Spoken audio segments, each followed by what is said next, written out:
High ছাত্ররা, good night. এই sir, রাত না তো সকাল, আর আপনি গুড নাইট কোন কেন? আরে কি একটা লাগাইছি, রাত না দিন কিস্তে বয়ে যায় না, সবই একে দেওয়া। আচ্ছা ছাত্ররা, তোমরা কেমন আছো? ভালো আছি। আজকে কি স্যার নৃত্য পড়াবেন? না, আজকে তোমাদেরকে সবাই নতুন কিছু পড়াবো। আজকে সবাই বানান পড়াবো। স্যার আমি যেটা পারি সেটা পড়াইবেন। স্যার আমি প্রস্তাব আছি, আপনি পলান। হে মূর্খ, এটা প্রস্তাব না, এটা প্রস্তুত আছি স্যার। এই আজকে তোমাদেরকে বানান পড়াবো। এই তুমি বলো, আমি যা বানান করি তুমি তা বানান করবা। বানান করো, বানান করো। দেখতো এটা কি সম্ভব? আরে সম্ভব সম্ভব, তুমি আমার সাথে বলো। হ্যাঁ, সাবাস সাবাস সাবাস। বসো বসো বসো। এই এখন সবাই এদিকে মনোযোগ দাও, সবাই এদিকে মনোযোগ দাও। এখন ওই সাবজেক্ট বাদ, এখন সবাই অঙ্ক পড়াবো। সবাই মনোযোগ দিবা আমার দিকে, বুঝছো? আমি বুড়ি কি লিখি, সবাই মনোযোগ দিবা। মনে করো এখানে শরীফের দল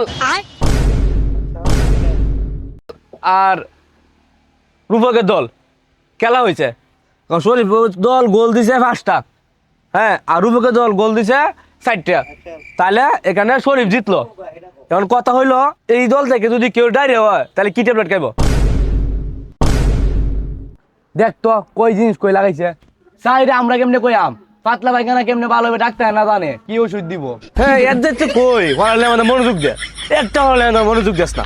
যদি আজকে মনোযোগ দিতে তাহলে টিভি কইতে পারলে। স্যার আমরা তো না, আমনে কইন। আরে এরা দেখি তা কই আমার নিজেও তো জানি না।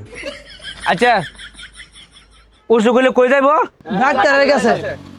তাহলে ডাক্তারে বুঝো কি দিব, আর বুঝো কোথায়, আমার বুঝে দরকার নাই। স্যার তাহলে আমি আপনার একটা প্রশ্ন করি, একটা বুঝতে গেলাম যদি 50টা আলি দেয় তাহলে একটা ডালিম করে আলি যাবো বলেন তো? কথাটা কিন্তু লজিক আছে, সুন্দর আছে, তোমার প্রশ্নটা কিন্তু সুন্দর, কমন একটা প্রশ্ন। কথা হইলো একটা কলা যদি 50 ছেড়ে দেয় ডালিমের কয়টা আলি? এখন কথা হইলো ডালিমের মধ্যে কোনো আলি থাকতো না, কারণ ডালিমের মধ্যে সব কাইলবা, আলি থাকবো কই থেকে? আচ্ছা স্যার বুঝছি বুঝছি, আপনাদের কি পালে স্যার এটা আমার জানা হয়ে গেছে। তাহলে ঠিক আছে, আজকের মতন এখানে শেষ।